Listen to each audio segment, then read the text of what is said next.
Hello, everyone. Welcome to Connecting with Ideas 101. This is a book. It's called Your Memory, How It Works and How to Improve It.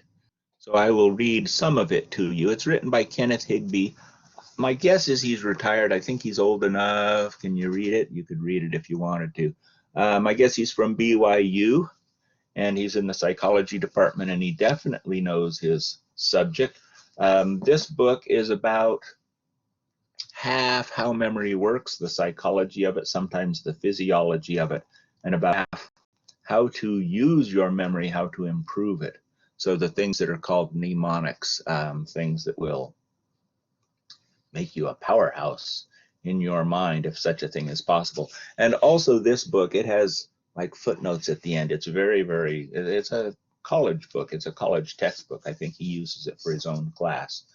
And the other book is all mnemonic. It talks just very briefly about how memory works, but not very technical at all. This book was named Your Memory, How It Works and How to Improve It. And I think it's very good. Memory is one of the side topics of QUID, of connecting with ideas. I don't think any other Connecting with Ideas class does as much with memory as I do. And I spend a lot of time on it. You could almost think of it like an extra thematic material. And the reason for that, my motivation is, I know, at least when I remember from my college days, I had to learn a lot of stuff, and there were all these things I had to memorize. And I would get to a test and I would sit down and they would say, what are the, and I would have to know this stuff. And so I think that if I can teach students how to improve their memory, that might be as valuable as anything else I do. And so I spend, as I say, more time on memory than any other professor does. So the way I want to start now is I'm going to give you, and this is coming out of Higby's book, this is called 10 Myths of Memory. Number one, memory is a thing. This is a myth. Memory is not a thing. We talk about it that way, right? Memory, it's a noun. It's a person, place, or thing. Well, it's obviously not a person or a place, so it must be if we say, my memory is very good. And we think of memory as a thing. And in fact, here's the truth coming. Memory is a process. It's more accurate if you think of memory as a verb rather than as a noun. Composed of lots of parts. So there are lots of different parts of memory. Number two, the myth is there's a secret to a good memory, and all you have to know is that secret. Anyway, I don't know how old you are, but you might remember if you stayed up late at night, there was an infomercial on this guy who had a book, and it wasn't exactly the secret to a good memory, but that was the idea. And he sat at this table and pretended he was being interviewed and showed off his memory and talked about just buy this book for $29.95 or whatever it was, and your memory will be perfect too. I kind of pick on the guy. He doesn't do the infomercials anymore. And the reason is he's in jail. Yeah, because he wrote a book on natural healing, all sorts of scam ways to cure yourself, and those weren't true either. And so anyway, if someone has a book that's the secret to a good memory, it doesn't really work. What really does work is that memory takes time and effort. Yeah, it really does take time and effort, and we will learn partly through my lectures, but a lot from reading Harry Lorraine's Page a Minute Memory book, that there are some things that will make your memory easier, certain mnemonics, certain techniques that you can use that will make your memory seem more powerful because you're taking advantage of facts about how memory works. And that's one of the reasons we want to learn how memory works. We actually have some subcategories here. Besides the memory takes time and effort, I think that's actually number three. Number two is there's no secret. Memory depends on several different things. And one of the things it depends on is who is learning. So if you are learning, well, let's pick a topic. Quantum physics. The who is going to matter because, well, I have a background in math, and quantum physics has a lot of math in it. And I also have a background in philosophy, and sometimes, at least the way it's popularly presented, quantum physics has some philosophy in it. So I will have a certain advantage in my memory, but it's not an advantage in the memory. It's in my ability just because I already have a context. The second thing is what is to be learned? This is something else that memory depends on. What is to be learned? Are you learning a bunch of numbers? And you think, why would I learn numbers? Well, in 1492, Columbus sailed the ocean blue. There's a number. You have to know when Columbus came, and you have to know when the Plymouths came, and you have to know when Franklin Delano Roosevelt was president. When was the Civil War and the Battle of Hastings? You know, that thing. It's a lot of numbers, so there can be a lot of numbers. And you say, well, I'm not a history major, I'm in STEM. Okay, you probably have more numbers, right?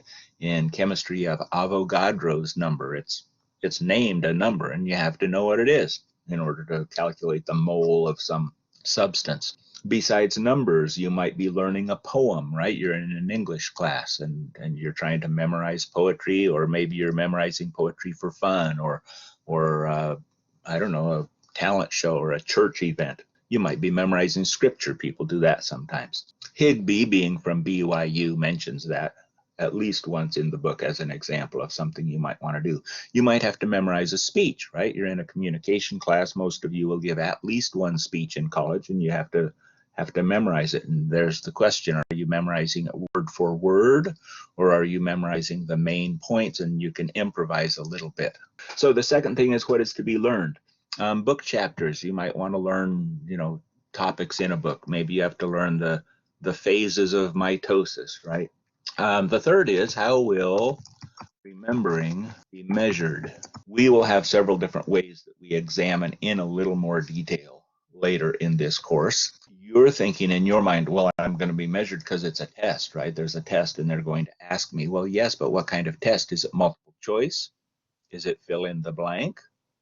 Is it short answer? And you realize, oh, those are different memory tasks, right? Multiple choice. If you're in a Spanish class and multiple choice, there's the word and you just have to find the other word.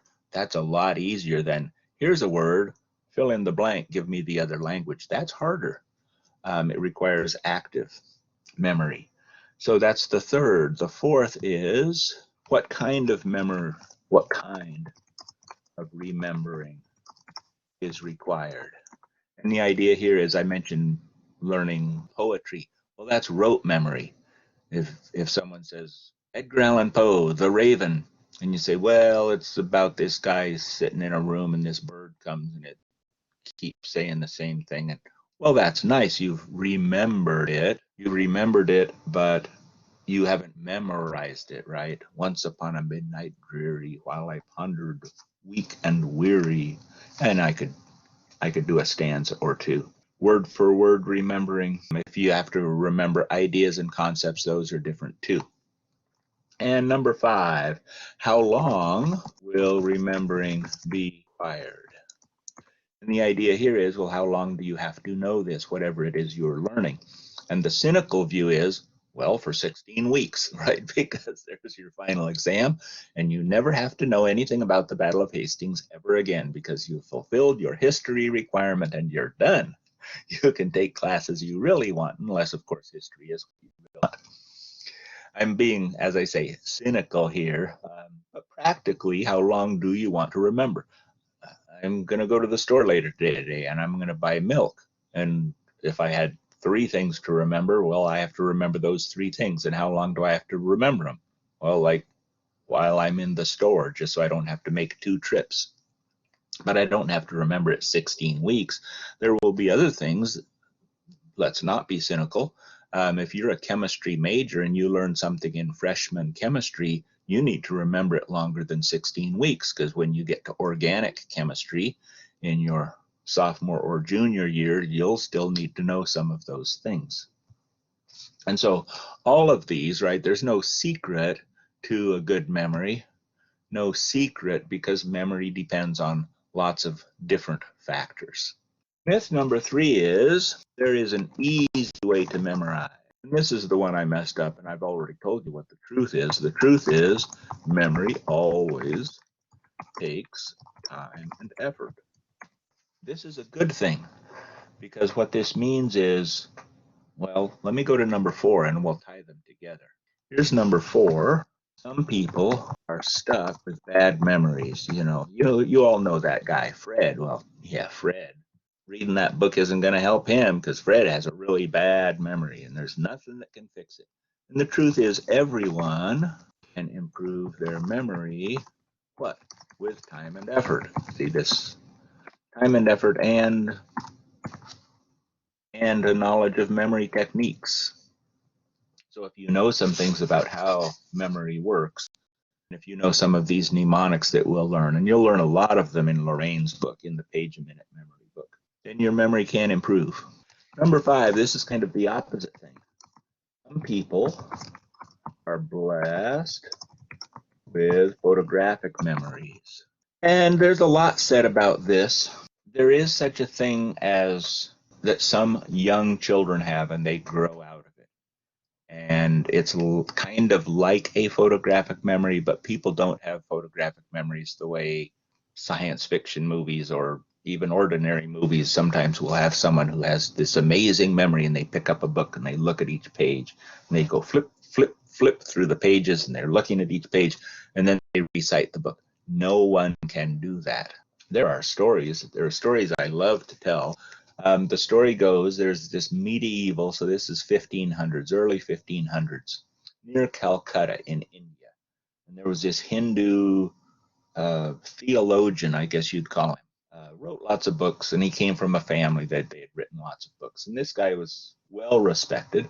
In order to write one of his books, he needed to borrow a book. I mean, this isn't where you can just go on Amazon, right, and you get the book. This is the days when if you want a book, someone has written it down, probably on a palm leaf. There are little holes drilled in it, and you've wrapped it up with a string to hold the pages together, the leaves together. And this was how they did books in those days. And if you wanted a book, you had someone who had the book, and then you needed to make a copy of it. It was just about the time of movable type and what we call printing. But no, they didn't have it in India in those days. Actually, the Chinese had it older. They had printing. They just didn't have movable type. Anyway, Jiva, this was this fellow's name, wanted this book, and he knew someone who had it. So he went to this person and said, "Can I borrow your book? I want to read it." And this person is kind of, proud and puffed up and thinks, "Whoa, look, I have something," because Jiva has a reputation. And this fellow's thinking, "I have a book that Jiva doesn't have. And what's more, he wants it." And so he said, "No, no, you cannot have my book," because he liked having the book and Jiva didn't have it. And Jiva keeps asking him, "Please, could I, comes once in a while. Have you changed your mind?" "Nope, nope, nope, I'm keeping the book." And then finally Jiva says, "Well, if you won't let me borrow the book, could I at least read the book once?" And this fellow thinks to himself, "Gosh, if Jiva reads this book, then he'll see how good it is, and it'll really frustrate him, and then he'll really want it because I have it and he's read it, and he'd love to read it again, but he can't because I have it and I'm not going to lend it to him." And so he says, "Yeah, okay, you can read it once." And so Jiva reads it once, and he says, "Thank you," and he goes home and he writes down the book word for word. And the story is that Jiva had a photographic memory. And my guess is, because I know the psychology, I don't think he had a photographic memory because people don't have photographic memories. But I'm sure that his memory was very well trained. Most books in those days, and I don't know exactly what book this story goes to. Most books were poetic in some form. They had rhythm and sometimes rhyme, and the subject matter, Jiva would have been very, very familiar with. And it doesn't surprise me that someone of his mental capacity, because he was a brainy fellow, could do such a thing, but I don't think he had a photographic memory. There are people who have highly specific episodic memory, and these people never forget anything they ever hear. And you think, well, that's a photographic memory. No, that's a mental illness, actually. People who have this, they are considered mentally ill. Most of them live in an institution. They don't do well in society, polite or not. The problem is that everything reminds them of something, right? These are people who you ask them, "What did you have for breakfast September the 20th in 1965, and they'll tell you because they remember. And what was the weather like? And what did you talk about at breakfast? And they remember all of this. And you think, wow, that would be great. No, it's horrible because you're reading a book and you read a sentence. So here I'm reading just a sentence from Higbee. And this is, I kind of said this to you. It says, in a sense, the photographic memory myth is just the flip side of the bad memory myth. And I pointed that out to you. You understood that perfectly because you don't have this highly specific episodic memory. The problem with a person who has it reading this is they say in, and then they think of every time they've ever had a sentence with the word in it. And you think, well, it's blowing up. And sense, and they think sense. Sense can mean, and think of how many different meanings sense has. Oh, your five senses, your smell, your taste, and that's not even what it means in this sentence, but that's what they're thinking of because they have this memory that never forgets anything. The photographic, and then they're thinking of photographs, and they're thinking of the Paul Simon song, right? And they're thinking of a photograph they saw, and they're thinking, and their mind just kind of, it's a curse, not a curse, not a blessing. So there's your nope. There's a lot of detail I said, but I'm just writing nope. Number 6, some people are too old. So sometimes I have non-traditional students, right? And they're usually a little older than the rest of the class. And sometimes I have students who think, gosh, my 6-year-old is struggling at school. Maybe I'll help him. Oh, but he's too young. So here's the myth. Some people are too old or too young to improve their memories. Okay, what are we saying? We're saying the same thing as number 4. Everyone, it doesn't matter how old, doesn't matter how young, everyone can improve their memory with time and effort. And part of this effort is, of course, as you're remembering, but part of the effort is to learn some memory techniques. Just to be honest, Higbee does point out that people who are older do have weaker memories. The memory does degrade in certain ways. Not enough to make a difference. I mean, you can measure it if you're a psychologist and you have the right kind of lab and you give them the right sort of test. And certainly there are diseases of the elderly, right? There's senility. There are various kinds of senility. Senile comes from a Latin word. All it means is old, but lots of people are old without being what we call senile. My dad worries about it all the time, right? He's getting old. He's in his 80s. And he talks to me. He says, man, I'm talking. I'm in the middle of a sentence, and I can't think of the word. And you're noticing I'm nowhere close to my 80s, and I do that. And if you listen for people, or if you observe yourself, you will notice, yeah, people do that. You do it, and you're young. You're not old. And I try to tell my dad, yes, you do that. And you're aware of it because you think it's because you're old, but he's been doing it since I was a kid. I can remember. Everyone does it. Myth number 7, memory. This is my least favorite myth. I wish this one were true. Memory, like a muscle, benefits from exercise. And the reason I wish this were true is I kind of enjoy memory. I read, it wasn't this particular book that I've posted. Anyway, I read this book when I was a kid, and it talked about memory, and I tried some of the techniques, the mnemonics that you will learn in this class, and I thought, this is really cool. And I had this low self-esteem as a kid. I thought I didn't know things. I thought I had a weak memory, and so I worked extra hard, and it kind of stuck. I do think I have a good memory now, and I like to memorize things, I mean, for fun. And so every once in a while, I'll think, you know what I should memorize is, and one day I decided I should memorize the presidents. Wouldn't it be good if I could just name all the presidents? And so I spent some time, spent some effort. I thought of some mnemonics, some memory tricks, and I memorized the presidents. And another time I thought, you know, I should memorize the periodic table. One day I decided I should memorize the books of the Old Testament and the New Testament. And so I did that. And every once in a while I try to memorize stuff, and I enjoy it. It's kind of fun. What I want is, since I've done those things, I want my memory to just get better. It's like pumping iron, right? It's like doing squats or curls, you know, and your muscles will build up. I want my memory muscle to build up. Unfortunately, this has never been measured. And so maybe, I like the way I word this because it means, well, maybe it is true and we just haven't measured it yet because we haven't thought up the right test. They've tried lots of different tests, and so I'm pretty sure it's not true, but I want it to be true. Number 8. This one is also kind of annoying, but there's a workaround. A trained memory never forgets, okay? And so I have memory training, and you in this class are getting memory training. You're hearing these lectures and you're reading a book and you're going to try some things out. And wouldn't it be great just to never forget stuff? And the fact is, without reinforcement, memory always decays over time. So yes, you can learn all those things. I told you I've memorized the periodic table, and I haven't practiced it probably in a year or two, and I bet I would mess some up. I think I could probably do the Bible books. I don't know if I could, because you forget stuff. Here's the magic to this. Here's the magic. The magic is, wait, what happens if you do reinforce? Well, then you don't forget. And that's one of the secrets we will learn.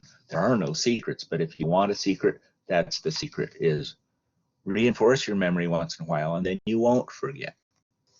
Number 9, and I'll have 2 examples of this one from history and one from not history. Number 9, remembering too much clutter your mind. This is the attic theory, right? How does long-term memory work? And there are different analogies, different metaphors people give. And one metaphor, one analogy is your mind. Your memory is like an attic, and you remember things and you're filling up your attic. And when your attic is full, then you don't remember anymore because, well, you don't. It clutters your mind. So let me give you the 2 examples before I give you the truth. One of them is Henry Ford. So Henry Ford, you know him. He was the American who, maybe not, depending on who you ask. If you ask the Germans, then not. But if you ask the Americans, he invented the automobile. And in particular, what he did was he popularized the automobile by using the technique of an assembly line. He revolutionized American life. I mean, without Henry Ford, we wouldn't have the kind of society we have where I can drive to Brownlee Reservoir on Labor Day. He also revolutionized economics in a sense, right? The labor market. His idea was that his employees at his factory should make enough money that they could afford the product that they're building. And so he paid them way more than anybody else paid. And that changed things. You know, assembly line workers in those days were making boatloads of money, enough that they could buy a car, and cars were expensive, the first cars. So anyway, here's Henry Ford. Brilliant person, or is he? There are some things about Ford that they don't talk about a lot. One is that he was virulently anti-Semitic. He hated Jewish people. He thought that Jewish people were trying to take over the world. They were secretly part of a conspiracy, a vast conspiracy, and he didn't like them. I mean, nowadays you'd say he was a racist, and you'd have to say, well, yeah, pretty much. He didn't like Jewish people.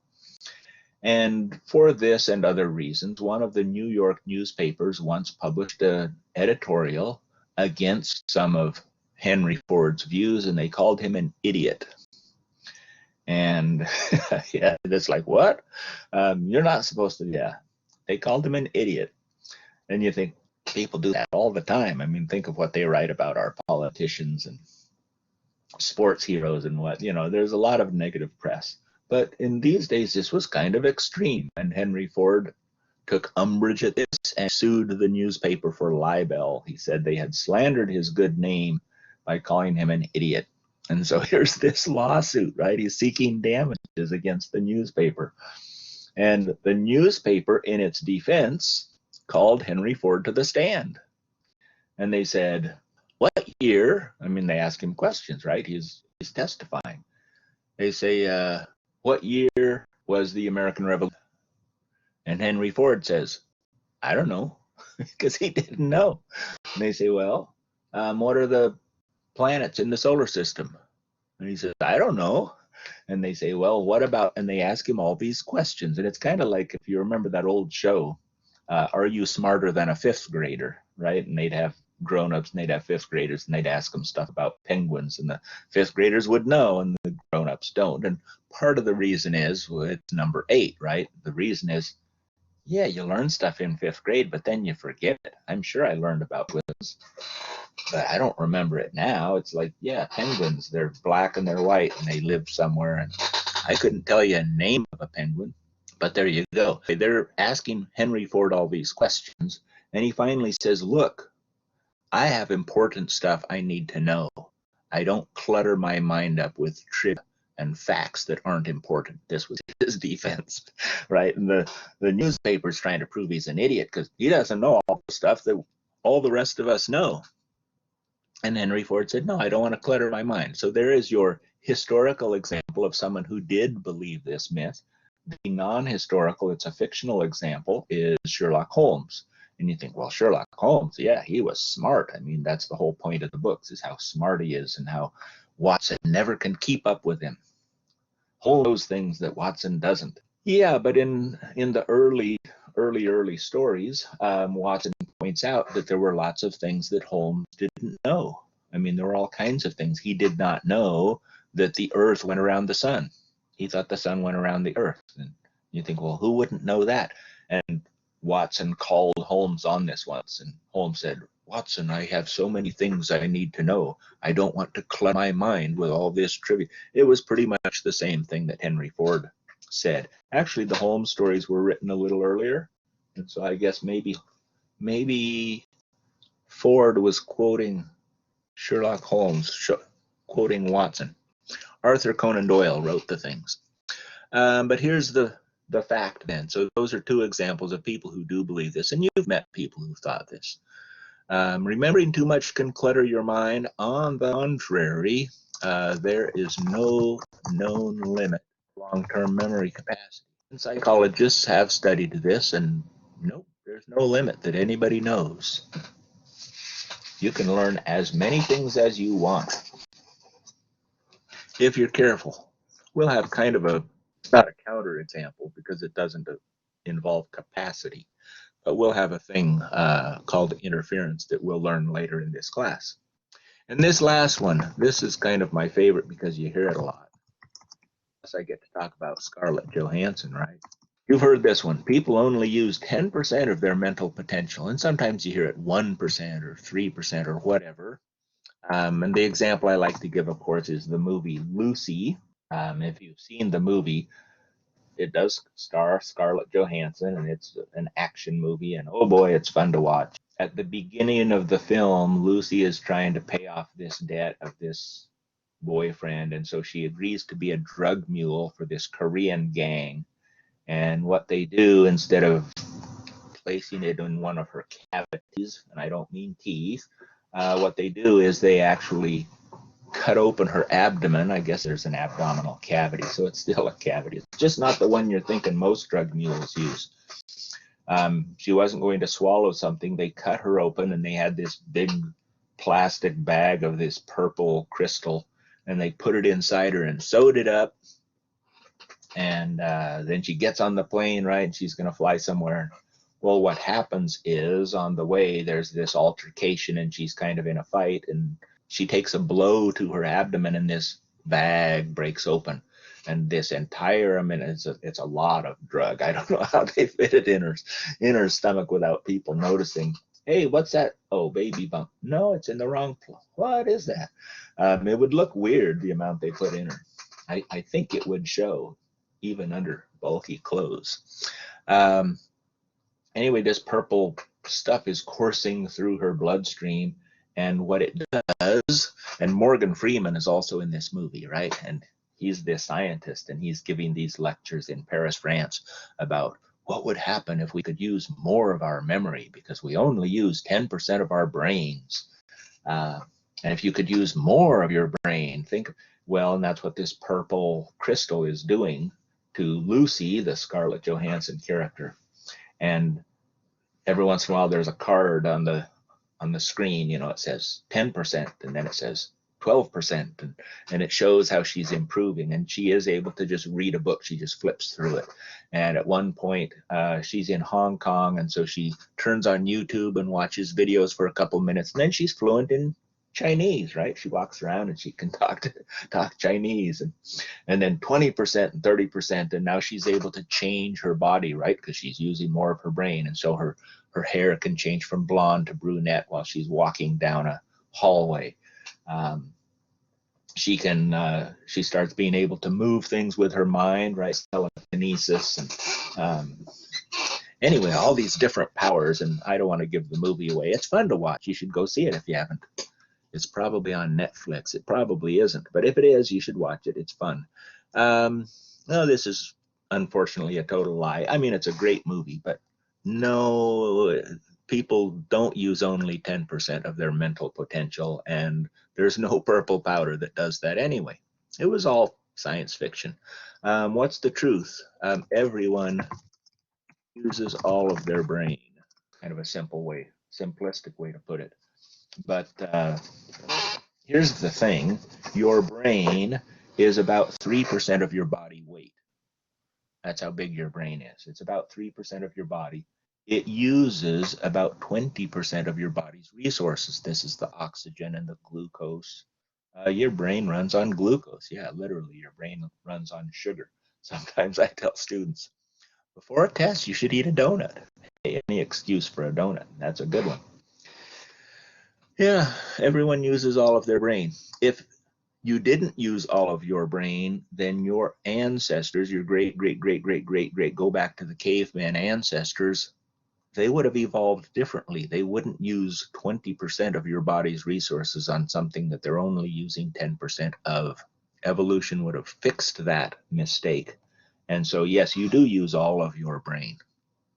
And this myth, nobody knows where this myth really came from, this 10% thing. It's a very, very common myth. You yourself have heard it, I'm sure, and you'll hear other people say it. And my advice is don't argue with them because they're not going to believe you. And I mean, you have to believe me because I'm a college professor. But if you tell someone, hey, no, the truth is, they'll say, oh, yeah, your professor didn't know, even though you know I do know. But anyway, it's one of those things that even when I hear people say it, I just go, huh. And I don't try to argue with them because it never turns out nice. It's not a good one to fight. You choose your battles. Higby has chapter 2. That was his chapter 1, 10 Myths of Memory. In chapter 2, he talks about what is memory. And so that's what we're doing now. What is memory? And we already said from the myths that memory is not a thing, it's more of a process. And there are different ways people do this, but you can think of it this way. So here we go. Stages and processes of memory. I mean, all the books are pretty close, but they'll be slightly different depending on which one you read. The first one is acquisition. Sometimes it's called encoding. That means learning the material in the first place. Second stage, and we'll talk about each of these. Storage is keeping the material till it is needed. This might be the most important 10 minutes of the entire memory unit, and we will stretch this out over weeks, right? These 3 stages, and if you can really understand these, then everything else kind of follows from it. Retrieval is finding material and getting it back.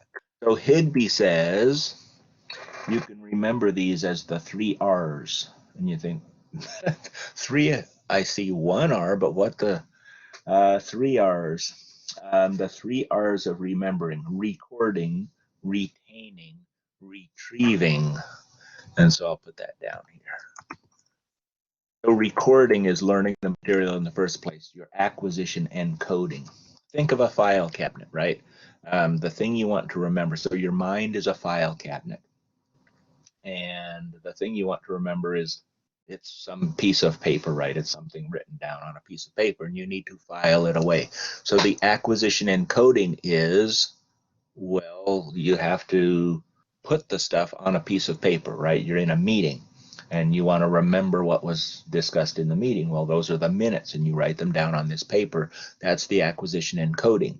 And then you need to keep a record of it. Storage, that's putting the information, the piece of paper, into the file cabinet.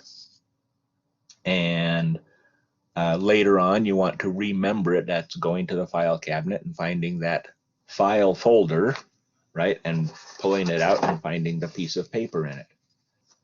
So if you understand this is how you remember stuff, then you can turn it around and understand why you forget stuff. So you're in this meeting and you're taking the minutes, except you don't, right? You think, well, I can just remember if I just listen. I don't have to write it down. Well, then you don't have a piece of paper with the minutes of the meeting. That means the recording hasn't taken place. There's no acquisition and coding. Well, then memory fails. Suppose, though, you do have that piece of paper and you've written down the minutes of the meeting on it, but then you don't put it in the file cabinet, right? You put it in your desk drawer, you throw it away, or you lose it. It gets misplaced. Something happens to it. You spill coffee on it when it's on your desk. Well, then storage didn't happen. And suppose, though, you did take minutes and you did put it in the file cabinet. Problem is you put it in the R's and you're expecting it to be in the M's for meetings or minutes, or it got put in the wrong file cabinet, and so it's in there and you just can't get to it. So retrieval fails. And all memory failure is a failure of one of these. And so I don't know if this helps you, but if you're sitting on your next test, right, and they ask you, when was the Battle of Hastings? and you think, how would I know? It might make you a little more satisfied. It might make you feel a little better if you think to yourself, right? You can do this metacognition. Think about your thinking, and you can sit and think, I wonder what kind of failure that was. Why don't I know when the Battle of Hastings was? Did I never learn it in the first place? Or did it not get stored? Or it's in there, but I can't get it out because I don't know the queue. I don't know what file folder it's under. So those are ways of thinking of stages and processes of memory. You can also think of memory. There are lots of ways to think of it. Another way to think of this is to divide it up into types of memory. And so here are the types of memory. And one of the types is short-term memory, and one of the types is long-term memory. And this is where different books will do this in a different way. Some books will have 3 sorts of memory. They divide it up a little differently. Short-term memory. Short-term memory is very, very short. And this is typically where I ask my students, how long do you think your short-term memory works? How long does it last? How long does it last? Well, you're kind of not here, and I usually have people raise their hands.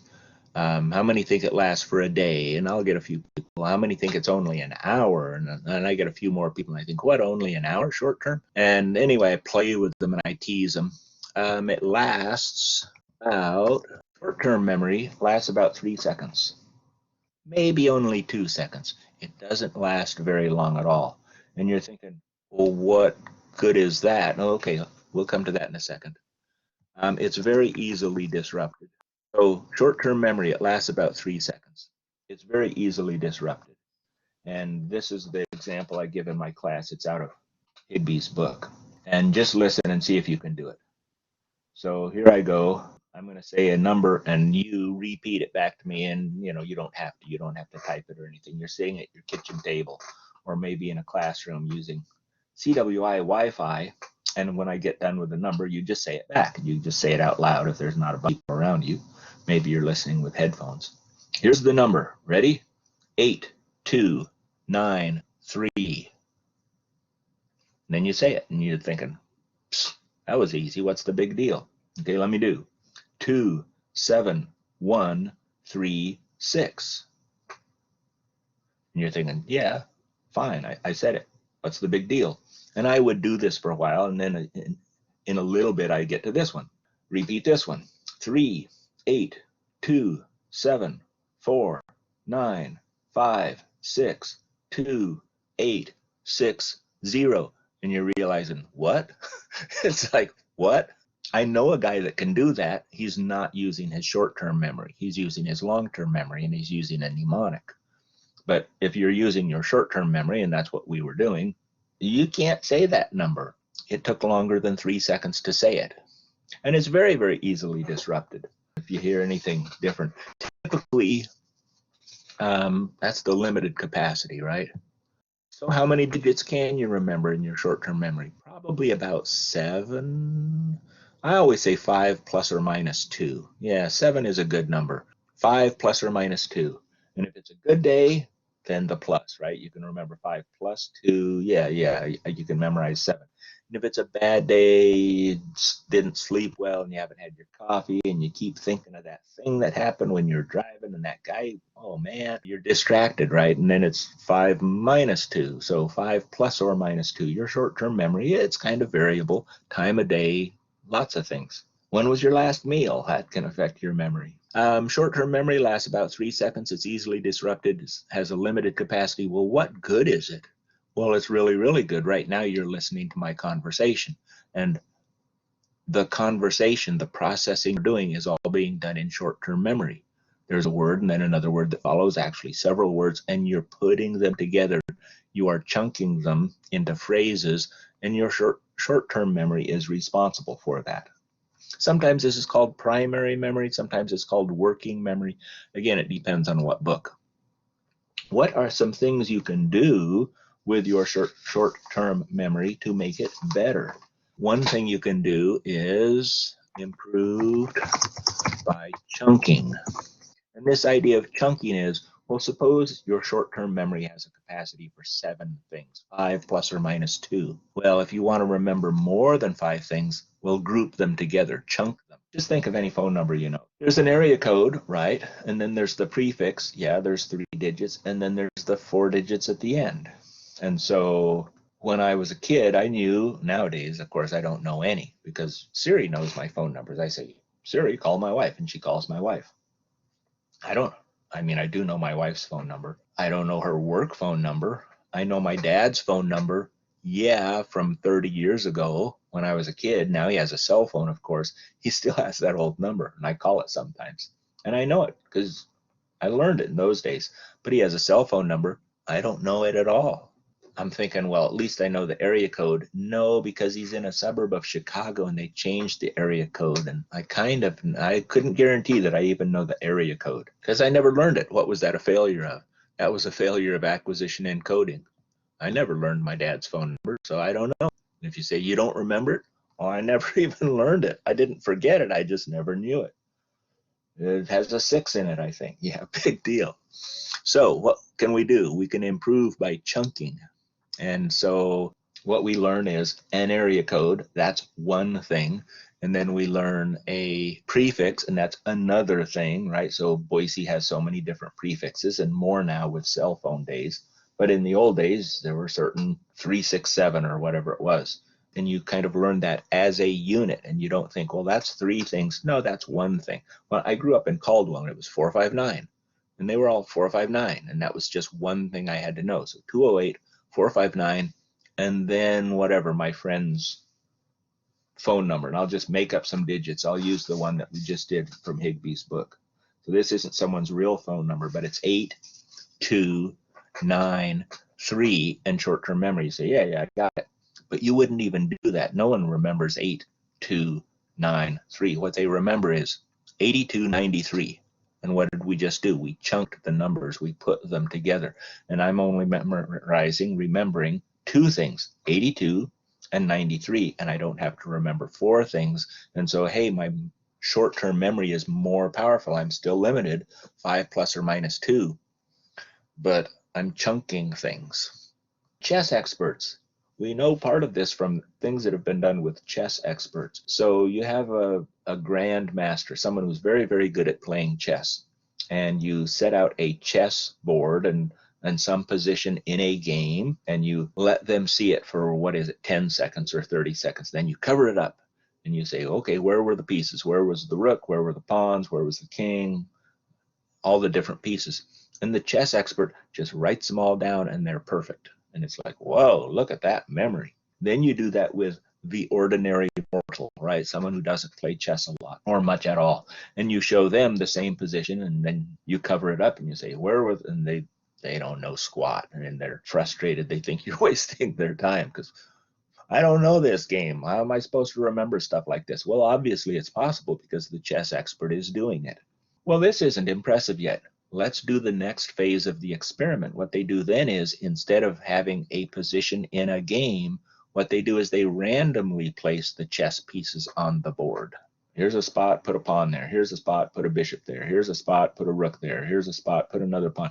Just randomly, and then the ability to memorize, or the inability to memorize, for the chess master and the ordinary mortal is the same. Neither of them are very good at it because it doesn't make any sense. It's just a bunch, right? They can't chunk.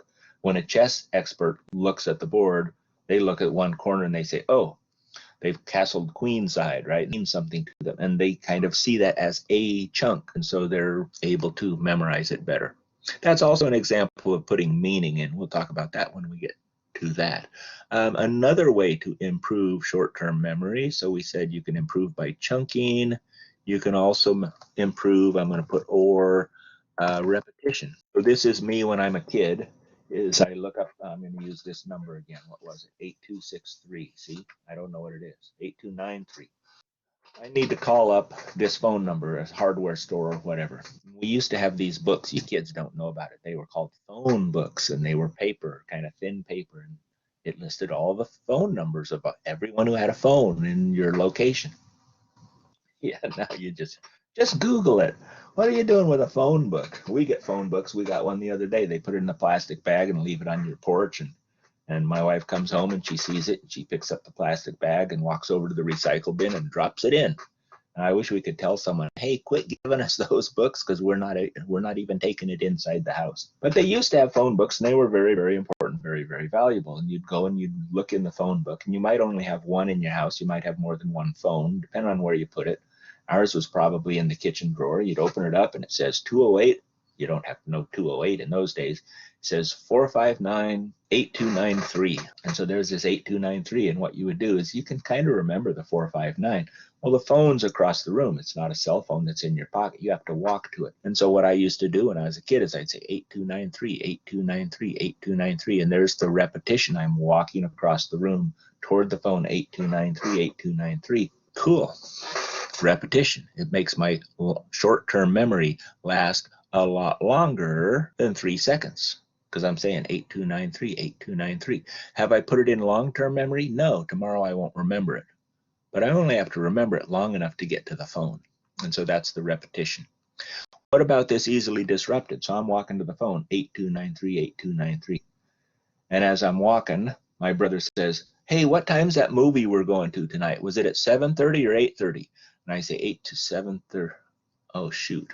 And the thing's gone, right? Because it's easily disrupted. Someone says another number while you're trying to remember a number, and it's all gone, and you're annoyed at them.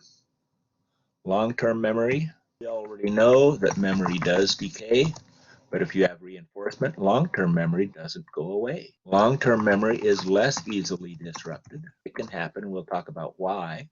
And we know that it has an unlimited capacity. It doesn't have an unlimited capacity, but it has no limit that we know. And it's improved by, and you know what I'm going to say? I'm going to say reinforcement.